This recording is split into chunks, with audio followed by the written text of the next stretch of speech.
کہتے ہیں کہ ایک مولوی صاحب تقریر فرما رہے تھے، انہوں نے کہا کہ حضرت یوسف علیہ السلام کو جیل میں ڈالنے سے پہلے نعوذ باللہ ان کا منہ کالا کیا گیا، گدھے پہ بٹھایا گیا، شہر کے چکر لگوائے کہ نعوذ باللہ ثم نعوذ باللہ لا حول ولا قوت الا باللہ العلی العظیم۔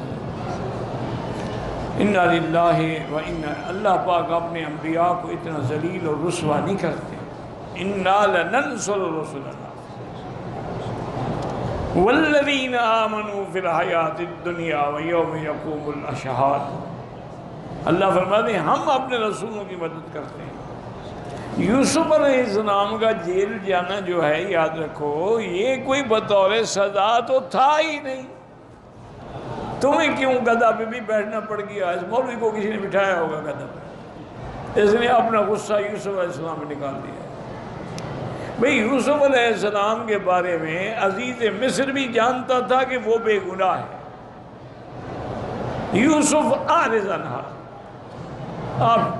آپ چھوڑیں اس کو۔ بیوی سے کہا کہ واستغفری، تم اپنے گناہ کی توبہ کرو، اس کا تو گناہ ہی نہیں ہے۔ پھر جب عورتوں نے مکر چلایا تو اب یوسف علیہ السلام گھبرا گئے کہ پہلے تو ایک تھی، اب تو کئی میرے پیچھے پڑ گئی ہیں۔ تو انہوں نے خود دعا مانگی تھی کہ رب السجن احب الی مما یدعوننی الیہ، کہ یا اللہ ان کے مکر سے تو مجھے جیل بھیجے ہوئے تھے۔ تو یہ تو ان کی اپنی دعا تھی۔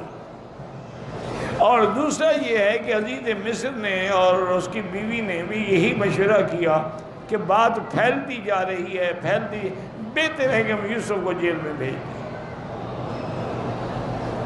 وہ تو جانتے تھے کہ یوسف بے گناہ ہے۔ پھر یوسف علیہ السلام جیل میں بھی گئے تو اتنی شان سے رہے کہ جیلر اور سارا عملہ جو تھا نا وہ آپ کا غلام بن گیا۔ وہی دو آدمیوں نے آپ سے خواب کی تعبیریں پوچھی، تو یہ تو ان کی اپنی ایک مانگی۔ اس لیے جب بہت عرصہ گزر گیا، رہائی نہ ملی، تو حضرت یوسف علیہ السلام نے تہجد کے وقت اللہ سے درخواست کیا، اللہ اب تو بہت مدت ہو گئی ہے، میں جیل کی زندگی سے تنگ آ گیا ہوں۔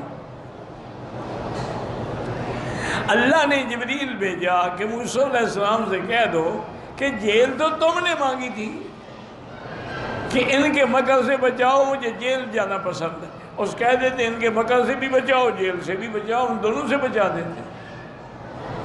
اس لیے ایسی باتیں کرنا جو پیغمبر کے شان کے خلاف ہوں، آدمی کافر ہو جاتا ہے۔